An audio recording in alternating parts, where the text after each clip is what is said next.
Allez, j'ai l'impression que tout est OK et que le son marche bien. Super. Bienvenue, salut à toi. J'espère que tu vas bien. Bienvenue à ce module 2, développer un self-control émotionnel. Je sais que tu es là parce que tu as des émotions qui te dominent un petit peu, certaines émotions ou certaines situations que tu en as marre de vivre et de reproduire tout le temps la même chose, la même réaction, le même problème et tu n'arrives pas à traiter en fait cette émotion et de te dire, putain, mais oh, elle m'empêche de vivre, elle m'empêche d'avancer. Et ça peut être des émotions comme la colère, la jalousie, des mauvaises émotions, la tristesse, peu importe. Mais il faut réussir en fait à développer ce self-control émotionnel. Ça va te servir dans plein de domaines. Euh, je me rappelle souvent des exemples type quand on reçoit un message WhatsApp ou quoi que ce soit et qu'on sent que la tâche qu'on nous demande de faire ou la critique qu'on nous amène et tout, c'est quelque chose qui nous fait réagir de manière assez vive. Eh bien, il faut faire preuve de self-control émotionnel pour pouvoir en fait gérer ce genre de choses et ne pas en fait faire des actions qu'on va regretter en fait par la suite, hein. Donc, ce module 2, encore une fois, il est très pragmatique, il va à l'essentiel. Ça veut dire quoi? Ça veut dire que tu ne vas pas ici avoir, encore une fois, une vidéo de 2 heures qui va te donner des tonnes d'informations et qui va te perdre complètement. Le but, c'est que la vidéo soit pragmatique, qu'elle transforme justement ta manière de gérer aujourd'hui les émotions qui te font du mal et qui te font souffrir et que tu ne veux plus en fait vivre avec ce genre de choses. Pour ça, en fait, le plan de la formation, il est assez simple. Euh, il est en 4 parties. La première chose, ben, je vais t'expliquer, même si on ne va pas non plus rentrer dans les détails, qu'est-ce qu'une émotion et comment en fait la comprendre. Ensuite, on va voir que l'émotion est un message caché et pour ça, eh bien, on va voir ensemble quels sont les messages cachés derrière les principales émotions, parce que tu verras que des émotions, il y en a des centaines, mais on a 5 principales émotions. On verra quel est le message caché derrière. Déjà, ça pourra t'aiguiller un petit peu sur qu'est-ce qu'il se passe derrière quand il se produit des choses comme ça à l'intérieur de moi. Et ensuite, eh bien, on verra les 2 méthodes que je te propose, qui sont la méthode Rhodes, R-O-A-D-S, et la méthode pour gérer aussi une émotion inconsciente. Donc, tu verras qu'on aura cette méthode pour gérer l'émotion consciente, qui est la méthode Rhodes, et la méthode pour gérer une émotion inconsciente, à laquelle je n'ai pas trouvé de nom, mais qui est très efficace. Alors, j'espère que tu es prêt. C'est quoi une émotion? Alors, il y a 4 choses à savoir sur une émotion. La première chose, c'est qu'elle ne se commande pas. Donc, une émotion, elle arrive, je ne vais pas dire elle arrive comme par magie, mais elle ne se commande pas.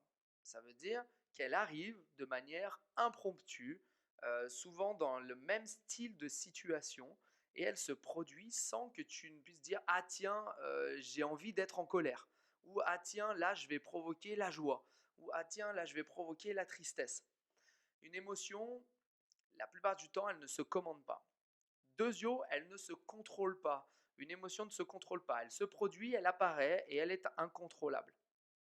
Alors là, tu vas me dire, c'est bizarre, parce que tu es en train de me faire une vidéo sur développer un self-control émotionnel, dans ton titre, il y a même contrôle, et là, tu es en train de me dire, elle ne se contrôle pas. Elle ne se contrôle pas, l'émotion. Pourquoi? Parce que c'est une émotion est chimique. Et tu vas comprendre pourquoi maintenant je te dis qu'elle ne se contrôle pas. C'est qu'une émotion dure entre 30 secondes et 1 minute 30, pas plus. C'est un phénomène chimique produit par ton cerveau. Donc, il faut comprendre qu'une émotion, quand elle apparaît, elle dure au minimum 30 secondes et elle va jusqu'à 1 minute 30. Au-delà, si l'émotion continue d'être entretenue et que tu continues de la ressentir, ce n'est plus une émotion, c'est ce que l'on appelle un sentiment. Le sentiment, c'est l'association de l'émotion avec des pensées. La plupart du temps, pensées négatives, hein, quand on parle de mauvaises émotions. Il n'y a pas de mauvaises émotions, il y a surtout de mauvaises pensées qui transforment l'émotion en un mauvais sentiment. C'est pour ça que je te dis qu'une émotion ne se contrôle pas, c'est que c'est un message chimique qui dure en moyenne entre 30 secondes et 1 minute 30 et que tu ne peux pas contrôler. En revanche, tu peux ensuite développer, et on va le voir tout à l'heure avec les 2 méthodes, un self-control émotionnel qui va te permettre de ne pas laisser l'émotion perdurer et s'associer à tes pensées pour en fait après devenir quelque chose que tu n'arrives plus à gérer. Donc comme je te le disais, l'émotion, quand elle s'associe à une pensée, elle crée un sentiment. Donc là, on voit que l'émotion, en fait, fait partie d'un cycle, ou plutôt d'une triade. Euh, L'émotion fait partie d'une triade qui concerne aussi la pensée et les sensations. Ça veut dire que souvent, l'émotion provoque ou a pour origine, ça dépend, donc l'émotion provoque ou a pour origine des pensées ou des sensations. On peut penser à des choses et provoquer une émotion. On peut avoir des sensations corporelles et provoquer une émotion. Ou alors, on peut avoir une émotion qui va produire des pensées, qui va créer des pensées dans notre tête, ou une émotion qui va générer des sensations dans notre corps. Et c'est très important de comprendre le lien entre l'émotion, la pensée et les sensations, parce que la pensée, elle a affaire au cerveau, la sensation, elle a affaire au corps, et l'émotion, elle a affaire au cœur. Donc ces trois parties, en fait, de notre être sont directement et intimement liées. Et donc, comme je te l'ai dit, une pensée peut provoquer une émotion peut provoquer une sensation, tout comme une sensation peut provoquer une émotion, et une émotion peut provoquer une pensée. J'espère que je t'ai pas perdu, mais tout est intimement lié. Et derrière ces émotions, en fait, elles ne sont ni négatives ni positives. Toutes les émotions sont bonnes à prendre, néanmoins, c'est la répétition de ces émotions dans le temps et surtout la manière qu'on a de les gérer après les 90 secondes qu'elles durent habituellement qui va faire que ces émotions sont néfastes pour nous ou non. Parce que l'émotion en elle-même, dans les 30 à 90 secondes, elle n'est qu'un message. C'est un message. Chaque émotion comporte un message caché. Alors ici, on a les 5 principales émotions que sont la colère, la joie, la peur, le dégoût et la tristesse. Et je vais juste te dévoiler les messages qui, à 80%, sont derrière en fait ce genre d'émotion. Donc si tu as tendance à être colérique dans une certaine situation, le message caché, c'est qu'il faut que cette situation change rapidement. Donc si tu as tendance à te mettre en colère souvent, c'est souvent que la situation que tu vis est une situation qu'il faut changer. Alors comment il faut la changer? Des fois, ça va être simplement par des actions, des fois, ça va être simplement en comprenant quelle croyance limitante ou quelle peur, quelle chose est derrière cette colère permanente. Quelqu'un qui va être colérique, il va être colérique souvent dans le même type de situation. Derrière la joie, c'est qu'il faut conserver cette situation. Donc, c'est un très bon message caché hein, derrière la joie, c'est qu'il faut essayer de reproduire le plus souvent possible ce genre de situation pour provoquer la joie. Et ça, c'est une bonne chose, j'ai envie de te dire. Derrière la peur, il y a souvent une croyance limitante qui bloque le passage à l'action.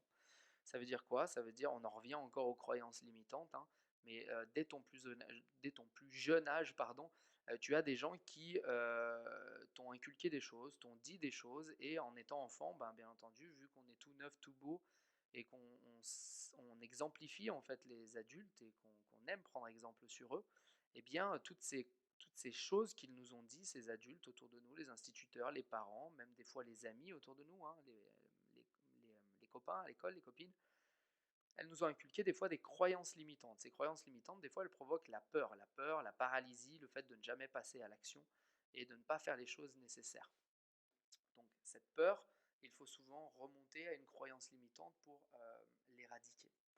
On verra tout à l'heure que la peur, elle est souvent inconsciente. Hein. Donc c'est dans la méthode gérer une émotion inconsciente qu'on gérera la peur et qu'on gérera aussi la colère. Quand on est dégoûté d'une situation ou d'une personne, ça veut dire très simplement, et je pense que tu es capable de le comprendre très vite, qu'il faut prendre ses distances vis-à-vis de la situation ou vis-à-vis de la personne, pas besoin d'aller plus loin. Et quand on ressent de la tristesse, le message caché, c'est qu'il faut accepter la situation et bien entendu, au fur et à mesure que la tristesse va s'estomper, en fait, on va arriver à tourner la page. Mais la tristesse est une étape, j'ai envie de dire, obligatoire quand une situation apparaît qui la provoque. C'est que cette situation, c'est une période de transition pour aller jusqu'au bout du processus et tourner la page de cette situation puisqu'on ne la retrouvera pas. Ok, donc en fait ça c'était un petit topo assez rapide hein, sur qu'est-ce qu'une émotion et de comprendre quel est le message caché derrière les principales émotions. Bien entendu,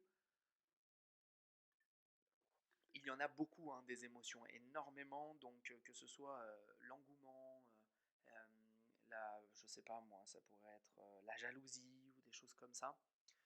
Ce sont des émotions qui sont aussi importantes à comprendre. Et on va voir comment en fait les traiter parce que elles te nuisent aujourd'hui et tu veux savoir comment faire preuve de ton self-control émotionnel.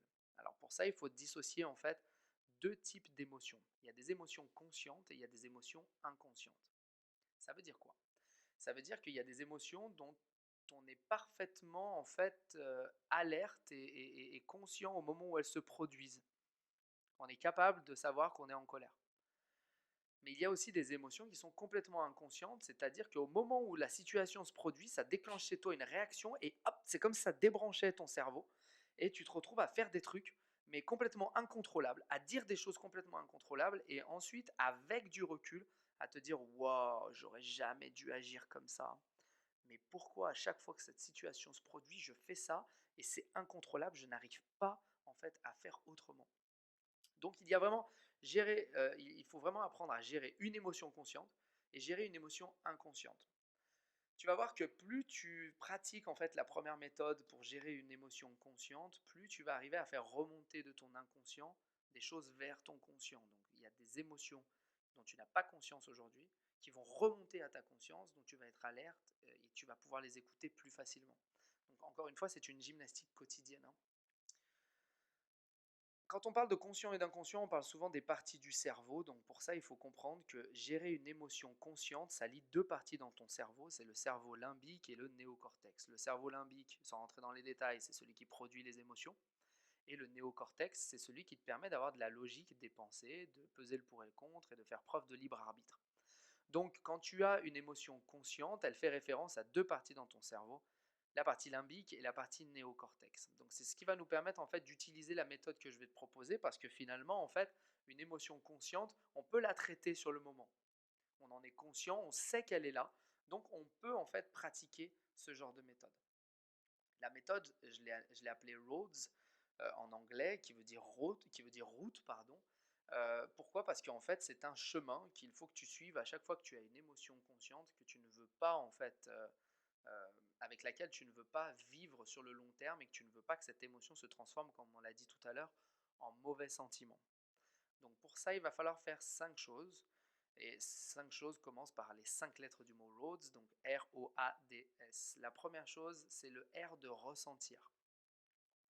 Il va falloir ressentir ton émotion, donc qu'elle monte au stade de la conscience, et il va falloir poser un mot dessus. C'est-à-dire, est-ce que je suis énervé? Est-ce que je suis triste? Est-ce que je suis déçu? Est-ce que je suis frustré? Voilà, il va falloir trouver quelle est l'émotion derrière en fait ce qui monte en toi et poser un mot dessus, poser un nom et définir cette émotion. C'est la première chose à faire. La deuxième chose à faire, c'est d'observer cette émotion. Souvent, comme je te l'ai dit, l'émotion provoque une sensation ou provoque des pensées. Donc, comment en fait, il faut trouver le chemin et le lien dans ton corps, dans ta tête, dans ton cœur, entre l'émotion que tu ressens et les pensées qui arrivent dans ta tête ou les sensations qui arrivent dans ton corps. Donc il se peut qu'il n'arrive pas les trois choses en même temps. Il se peut que tu te dises, oh, j'ai cette émotion, je suis frustré parce que j'ai eu telle pensée. Et ça provoque chez moi une sensation à l'arrière de mon crâne qui fait qu'en fait je sens des fourmis à l'arrière de ma tête. Ou alors, j'ai honte. J'ai honte, je culpabilise, je ressens de la culpabilité. La culpabilité, elle me vient et elle provoque des pensées chez moi, et ces pensées, c'est des pensées qui me disent que j'aurais pas dû agir comme ça, et j'aurais dû faire autrement, patati patala. Et cette culpabilité, quand je la ressens sur le moment, je sens qu'elle me frappe au niveau du cœur. C'est-à-dire que ça me fait mal vraiment dans le cœur, dans la poitrine, ça m'oppresse. Ou alors, je sens qu'elle me fait mal dans le ventre. Par exemple, si on est stressé ou qu'on a peur, ça peut être aussi une sensation dans le ventre et ressentir, en fait, observer et ressentir. Ok? Donc, une fois qu'on a observé le lien entre les pensées, l'émotion et la sensation, on va faire le choix, dans la troisième étape, d'accueillir. Accueillir cette émotion. Parce que euh, si tu fais en sorte de repousser à chaque fois les émotions et de les ranger à l'intérieur dans une boîte et de ne jamais en fait réellement les accueillir comme telles, tu vas continuer d'empiler en fait des émotions et ça va remplir une sorte de marmite dans laquelle tu fermes le couvercle à double tour et le fait de mettre toutes ces émotions enfouies dans une marmite, un jour, c'est comme une cocotte minute en fait. Le couvercle, il explose et il y a quelqu'un qui prend tout dans la figure. Ça peut être toi, tu peux te faire du mal à toi-même, mais aussi tu peux faire du mal aux autres autour de toi juste parce que tu n'as pas su accueillir chaque émotion qui se présentait à toi. Donc c'est très important à chaque fois que tu as une émotion négative de l'accueillir et d'accepter qu'elle soit là. Pourquoi elle est là et de comprendre en fait il y a un message derrière. Pour ça, il faut passer à la quatrième étape, il faut dialoguer avec ton émotion. Pourquoi elle est là? Pourquoi tu es en colère? Pourquoi tu es stressé? Pourquoi tu es jaloux, jalouse? Pourquoi tu ressens cette émotion sur le moment? Et pourquoi à chaque fois que ce type de situation se produit, tu ressens toujours cette même émotion qui te bloque, qui te paralyse ou qui te fait faire des choses que tu regrettes ensuite? Il va falloir dialoguer avec cette émotion, il va falloir trouver son origine. Et on trouve l'origine, hein, comme on l'a dit, dans le message de l'émotion. Quel est ce message? Ah, ok. Donc il faut revenir à ce qu'on a dit tout à l'heure. Il faut identifier quel est le message pour pouvoir ensuite dialoguer avec cette émotion. Une fois que tu as accueilli et dialogué, le meilleur moyen de prendre du recul, c'est de souffler. Donc c'est la dernière étape de cette méthode, c'est de souffler. Pour souffler, un exercice de cohérence cardiaque basique, tu poses tes mains sur ton ventre, tu inspires et tu gonfles le ventre pendant 5 secondes par le nez. Tu expires par le nez et tu laisses ton ventre reprendre sa place. Et tu fais ça pendant 1 minute minimum. Tu te l'imposes au moment où une émotion négative arrive en toi. Si on résume cette méthode, ultra efficace, c'est comme une gymnastique, hein, donc il faut la pratiquer régulièrement. Donc là, si tu as une émotion en tête, parce que tu es sûrement venu ici voir cette vidéo, parce que tu as une situation qui se reproduit régulièrement dans ta vie, sur cette situation, maintenant, tu vas prendre note de la méthode Rhodes, hein, les 5 mots, et tu vas, à chaque fois que tu vas ressentir cette émotion, quand cette situation se produit, appliquer cette méthode étape par étape. Ressentir l'émotion et savoir quel est son nom, observer cette émotion et regarder ce qu'elle produit comme pensée ou comme sensation. Donc, quelle pensée dans ton cerveau ou quelle sensation dans ton corps. Ensuite, tu vas accueillir cette émotion parce qu'elle est là pour t'adresser un message. Il va falloir que tu trouves ce message en dialoguant avec ton émotion. Quel est le message caché derrière cette émotion?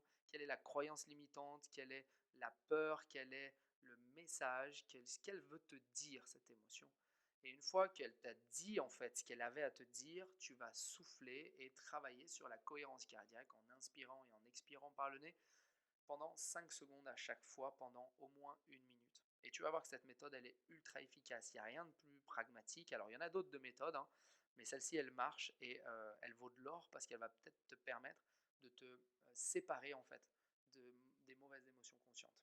Mais, et on va terminer par cette quatrième partie qui est gérer une émotion inconsciente. J'ai mis un mais parce qu'il y a des fois des émotions où on ne ressent rien. Sur le moment, en fait, c'est comme si on était dissocié de notre corps. C'est comme si les fils dans le cerveau s'étaient débranchés et bah, ça pète de partout, tu dis des trucs, tu fais des trucs, et il n'y a que avec le recul, avec le temps, a posteriori, que tu te dis merde, j'aurais jamais dû agir comme ça, mais c'est pas normal de réagir comme ça. Mais pourquoi j'ai fait autant de mal autour de moi? Pourquoi je me suis fait du mal à moi, à moi-même? Et je n'ai même pas compris en fait sur le moment pourquoi j'ai fait ça. Et pourquoi à chaque fois que cette situation se reproduit, bah, pourquoi je fais exactement la même chose et je n'arrive même pas en fait à agir sur le moment. Ça, c'est ce qu'on appelle une émotion inconsciente. L'émotion inconsciente, elle est associée à deux parties du cerveau qui sont le cerveau reptilien et le cerveau limbique. Le cerveau limbique, toujours le même, qui produit les émotions, mais cette fois, il va être associé au cerveau reptilien. Le cerveau reptilien, c'est quoi? C'est le cerveau le plus archaïque, c'est celui qui répond à une question très simple. Y a-t-il danger de mort, oui ou non? Le cerveau reptilien, c'est le cerveau de la survie. C'est celui qui nous préserve en fait de notre, qui nous préserve de la mort, en fait, tout simplement. Et des fois, le cerveau reptilien, en fait, il s'est trompé. Je vais te raconter une histoire assez surprenante. J'ai eu le plaisir de collaborer avec une personne qui avait une phobie complètement loufoque. Hein, je ne juge pas, hein, quand je dis loufoque, c'est que ça va te surprendre toi aussi. Elle avait peur, cette personne, de l'herbe coupée. C'est-à-dire que dès qu'il y avait les gens qui tondaient l'herbe dans la rue, dans les parcs, dans les jardins, etc., et ben, dès qu'elle sentait cette odeur, et ben, cette personne, elle avait euh, toutes les mauvaises sensations des émotions. Elle avait des émotions négatives qui arrivaient et ça la paralysait sur place. Et elle avait en fait une phobie de l'herbe coupée. Et on s'est rendu compte en remontant dans sa jeunesse que la phobie de l'herbe coupée venait d'un truc complètement différent. En fait, elle avait fait une partie de foot et à cette partie de foot, elle avait essayé de taper dans le ballon qui arrivait vers elle et au lieu de taper dans le ballon, elle avait loupé le ballon et elle avait fait une sorte de soleil, c'est-à-dire qu'elle était partie en arrière et tombée net sur le dos. Elle était tombée net sur le dos et à ce moment-là, en fait, en tombant à plat comme ça lui a coupé complètement la respiration pendant au moins 15 secondes. Elle a cru en fait qu'elle n'arriverait plus à respirer. Tu sais, cette sensation quand tu tombes sur le dos qui fait... Ça a coupé avec le choc. Au moment où il y a eu cette coupure de la respiration, donc la respiration coupée pendant 10-15 secondes, le cerveau reptilien, lui, il a enregistré un danger de mort. Il a dit, oulala, là là, on va mourir. Ok. Le problème de ce cerveau reptilien, c'est que quand il enregistre ce danger de mort à ce moment-là, il enregistre toutes les sensations des cinq sens autour. Donc, tout ce qu'a vu la personne, tout ce qu'a entendu la personne, tout ce qu'a senti la personne au moment où elle a ressenti en fait ce danger de mort a été enregistré par le cerveau reptilien comme quelque chose qui intentait à la vie de la personne.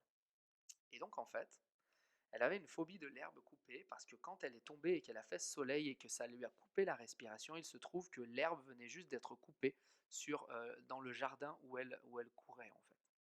Et il y avait cette odeur d'herbe tondue. Ça paraît surprenant, mais c'est vrai. Et c'est ce qui fait qu'en fait, on a souvent des émotions inconscientes qui sont incontrôlables. J'entends souvent avec les gens avec qui je collabore, des personnes qui me disent, mais tu sais Xavier, je n'arrive pas à contrôler cette émotion, je ne comprends pas pourquoi. Eh bien, il y a une méthode. Il va falloir agir sur le cerveau reptilien.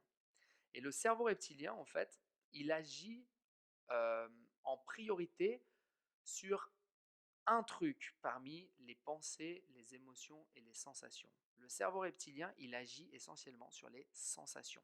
Ça veut dire quoi?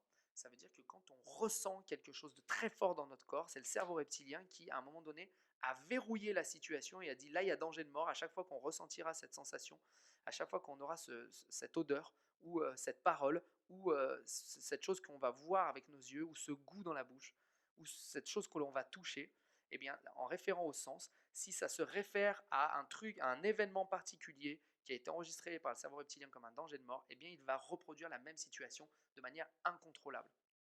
Et il faut prouver, en fait, il faut réussir à prouver au cerveau reptilien que le verrou qu'il a posé sur cette situation ou cette sensation n'est pas un bon verrou. En fait, le cerveau reptilien, il faut lui expliquer simplement qu'il s'est trompé et que cette sensation, eh bien, elle n'est pas bonne et qu'il faut qu'il déverrouille la chose. Et c'est assez immédiat avec cette méthode. Néanmoins, ce n'est pas une méthode qui est euh, une méthode anodine. Ce n'est pas une méthode que tu vas faire assise dans le canapé et te dire ouais ok je vais prendre une feuille et je vais écrire. C'est une méthode qui sincèrement va te faire entre guillemets souffrir et passer par un cap qui est assez important pour éradiquer l'émotion.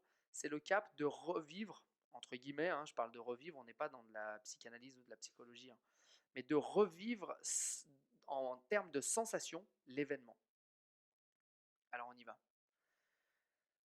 Donc comme je te le disais, c'est un événement marquant qui a conditionné une réaction et qui se reproduit de manière inconsciente ad vitam aeternam. Pour ça, je te propose une étape assez simple. La prochaine fois que tu auras cet événement, cette situation qui provoque cette émotion, et j'utilise ça énormément pour traiter par exemple la jalousie. Parce que quand on est jaloux, souvent on ne comprend pas en fait que c'est une peur d'abandon qu'on a eue à un moment donné dans notre jeunesse ou quoi que ce soit.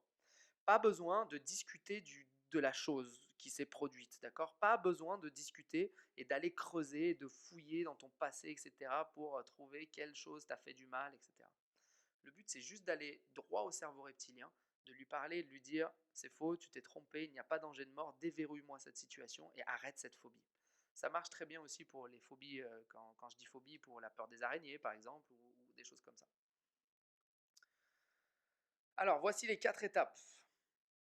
Étape numéro 1, quand tu ressens la sensation et qu'elle monte, il faut absolument que tu t'isoles. Pourquoi t'isoler? Parce que si tu es en public, en fait, tu ne vas pas oser faire la méthode et la mettre en place. Parce que elle est, comment dire, on a honte de mettre en place ce genre de situation parce qu'on est plutôt faible quand on la vit.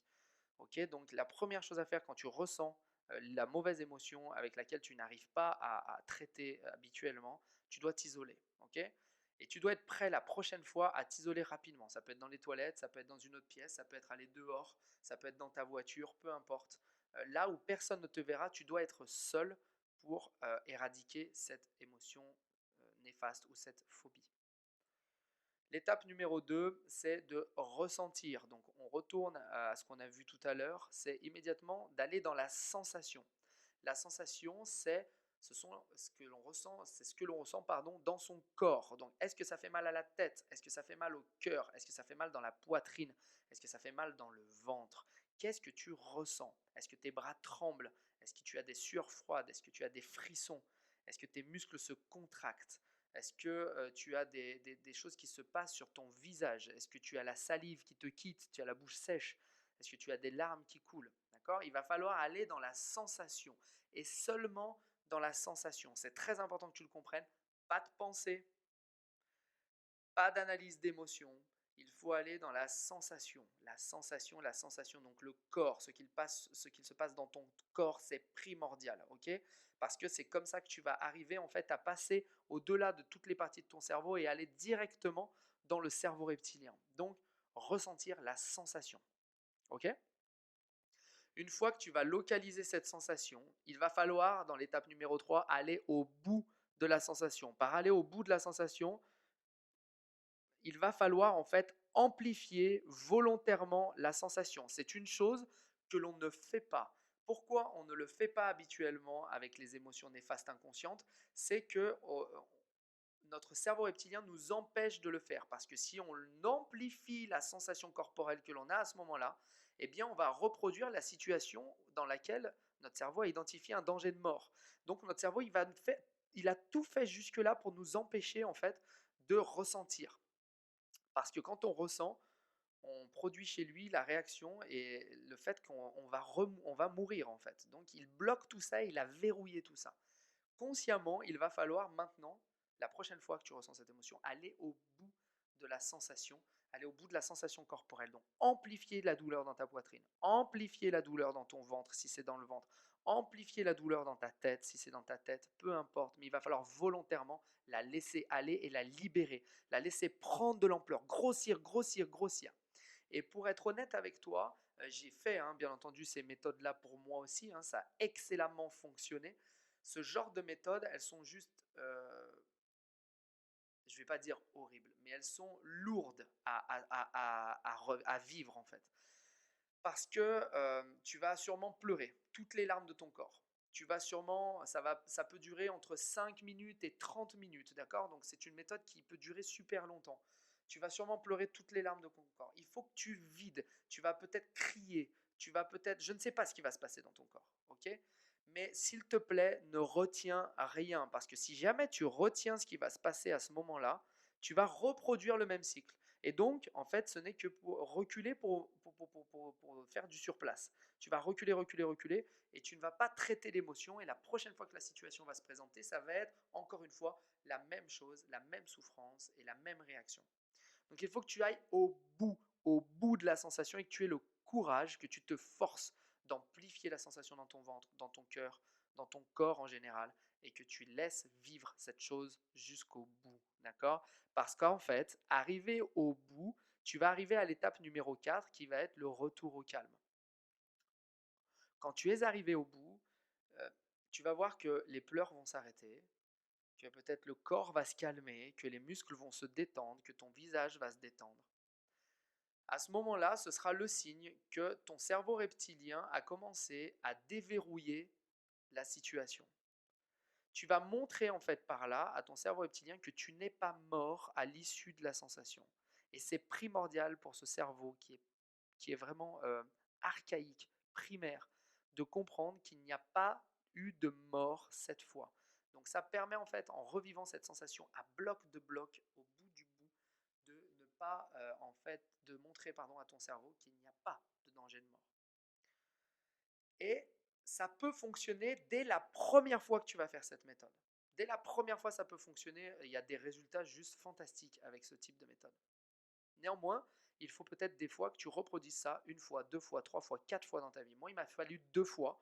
Je me rappelle très bien, et je me rappelle très bien des lieux où j'étais et où j'étais quand j'ai utilisé ces méthodes pour éradiquer mes émotions néfastes inconscientes.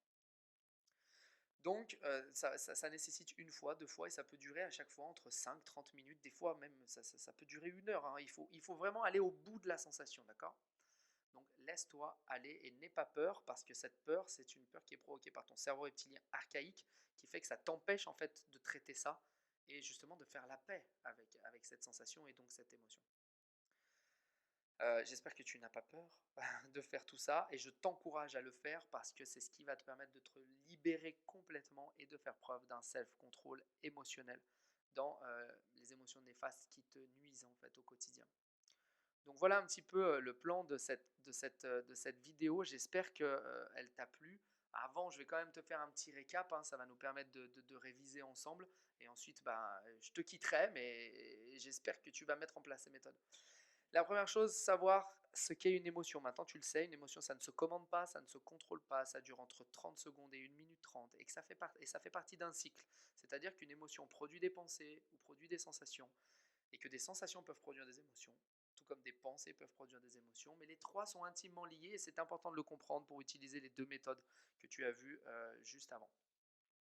L'émotion a un message caché, il faut le comprendre, donc derrière chaque émotion, que ce soit la colère, la joie, la peur, le dégoût, la tristesse ou toutes les autres qui sont des dérivés de ces 5 émotions primaires, il y a un message caché. Ce message caché, il faut le trouver. Pour gérer tes émotions et faire preuve d'un self-contrôle émotionnel, tu as besoin donc de comprendre qu'il y a deux types d'émotions. Il y a des émotions conscientes que tu vas pouvoir traiter calmement et pouvoir faire redescendre pour prendre du recul sur la situation. Et il y a des émotions inconscientes qu'il va falloir en fait éradiquer en parlant à une certaine partie de ton cerveau.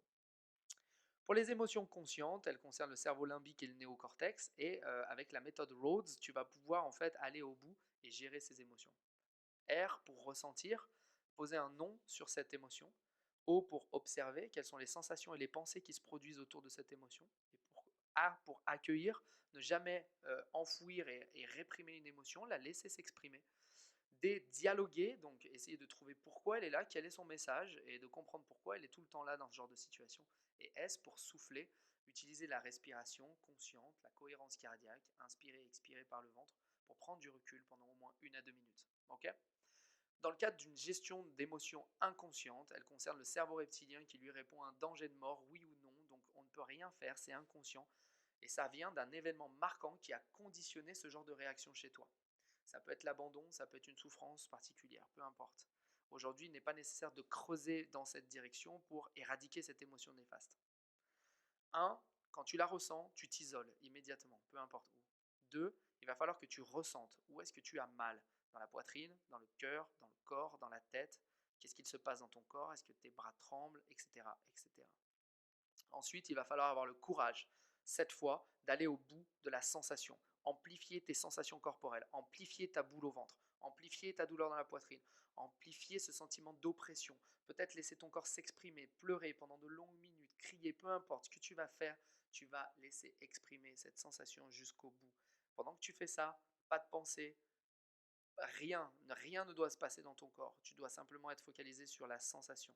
D'accord? Et ensuite, laisser ton corps revenir au calme pour déverrouiller progressivement ou en une seule fois ton émotion inconsciente et qui va te permettre de enfin avoir ce self-control émotionnel et te débarrasser de ce genre de comportement. Voilà, je t'ai fait un récap rapide. J'espère que tu as apprécié cette vidéo et surtout, j'espère qu'elle va réussir à transformer ta manière de vivre tes émotions parce qu'aujourd'hui, l'émotion n'est pas une chose mauvaise, c'est juste quelque chose qu'il faut apprendre à écouter et à contrôler. Pour ça, il faut dialoguer avec et il faut les accueillir. Je te remercie d'avoir pris le temps de suivre cette vidéo. J'espère qu'elle te servira aussi longtemps que possible et que tu pourras peut-être même en parler à des gens autour de toi. Voilà, je te laisse là-dessus et merci encore. Salut, à la prochaine.